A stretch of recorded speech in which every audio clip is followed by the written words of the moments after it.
Қайырлы күн, каналыма қош келдіңіз. Авитаминозға шалдығуға ең алдымен дұрыс тамақтанбау себеп болады. Одан бөлек асқазан, ішек жолдарының ауруы, дәрумен тапшылығы да авитаминозға шалдықтырады.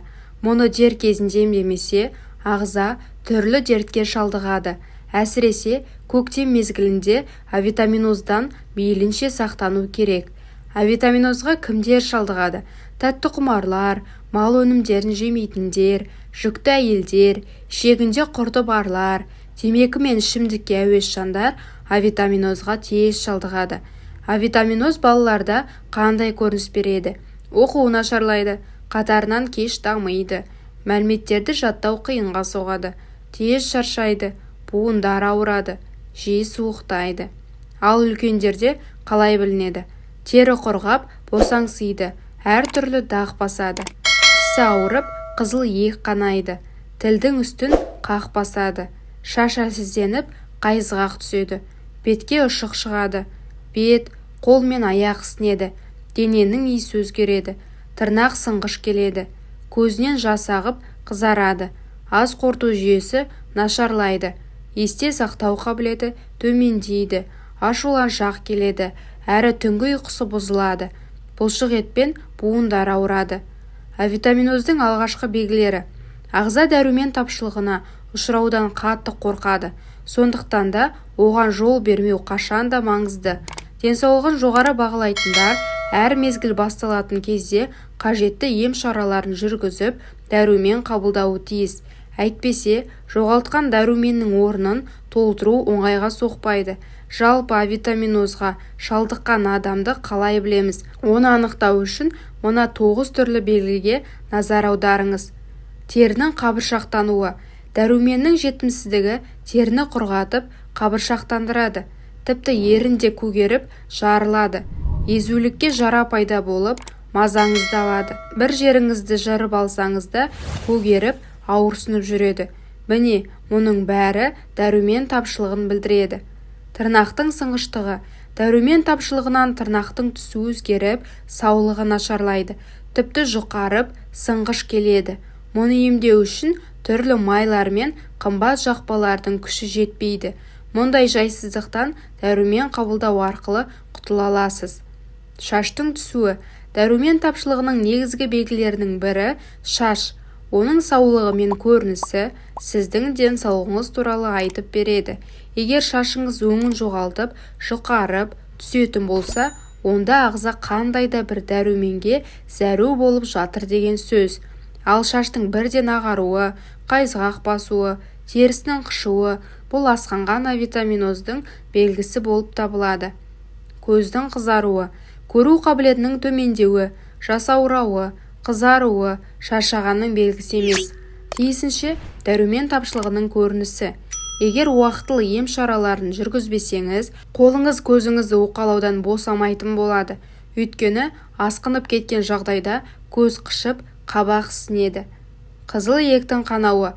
Ешқандай себепсіз тісіңіз қанаса, ұртыңыз жарылып, ойылып мазаласа, тісіңіз жылы мен салқынға сезімтал болса, онда стоматологтан бұрын терапевт дәрігерінен кеңес алғаныңыз абзал. Өйткені бұл авитаминоздың басты белгілері екенін ескеріңіз. Беттің ісуі. Кейде таңертең қолыңыз бен бетіңіз ісінеді. Мұның себебін жатар кезде су ішіп жатқаннан немесе бүйрек ауырғаннан іздейміз. Бұл өте қате шешім. Өйткені ісіну авитаминоздың негізгі белгілері екенін біліңіз. Сонымен қатар буынның ісінуі, қол мен аяқтың ұюы, бұлшық еттің ауырсынуы да дәрумен тапшылығынан дерек береді. Иістің өзгеруі. Соңғы кездері денеңізден өзіңізге беймәлім иіс шығып жүргендей сезіле ме? Бұл моншаға бармағаннан, жуынбағаннан, немесе ас үйде көп жүргеннен емес, керісінше ағзаның әлсізденіп, дәрумен тапшылығына ұшырағанынан болады. Селқостық. Дәрумен тапшылығы жүйке жүйесіне де кері әсер етеді. Мінезіңізді, болмысыңызды өзіңізге бағындыра алмасаңыз, ұйқысыздыққа тап болсаңыз, депрессия, селқостық, ашуланшақтық, сабырсыздық, әлсіздік, үнемі көңілсіз жүру дәруменнің жетіспеуінен орын алады. Жайдары мінезбен, байсалдылықпен дос болу үшін қажетті дәрумендерді қабылдаңыз. Ас қорыту жолдарының нашарлауы, іш қату, іш өту, дәм сезбеу, салмақ жинау, қандағы холестерин деңгейінің көтерілуі, құсу, лоқсу, ішекке қажетті нәрлік заттардың жетіспеуінен пайда болады. Оның ең тиімді әрі маңызды емі дәрумендер екенін ескеріңіз. Не істеу керек? Тері, шаш пен тырнақ саулығының нашарлауы А, Е, С және В тобындағы дәруменнің жетіспеуінен болады. Мұның алдын алу үшін ет және сүт өнімдерін көбірек тұтыныңыз. Оған қоса өсімдік майы мен дақылдарды жеуге тырысыңыз. Ал егер бұл тағамдарды шетке ысырып қойып, дәріханадағы дәруменді іше салуды ойласаңыз, асықпаңыз. Алдымен дәрігеріңізбен кеңесіп, қанға биохимиялық сараптама жасатыңыз. Сараптама нәтижелері сізге қандай дәрумен ішу керектігін айтып береді. Таза ауаға көбірек шығыңыз. Бөлмелерді де пердесін жауып, қараңғыламай, керісінше жарықтың көптеп түсуіне ықпал етіңіз. Спортпен шұғылданыңыз. Таңғы жаттығу жасауға әдеттеніңіз. Салауатты өмір салтын ұстануды мақсат еткен дұрыс.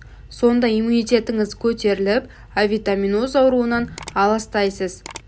Ас мәзіріңізден бауыр мен миды, жаңғақты, жармай мен бұршақты өнімдерді, ет пен балықты, балғын жеміс-жидектерді, көкөністерді, кебектен дайындалған нанды, балық майын үзбеңіз.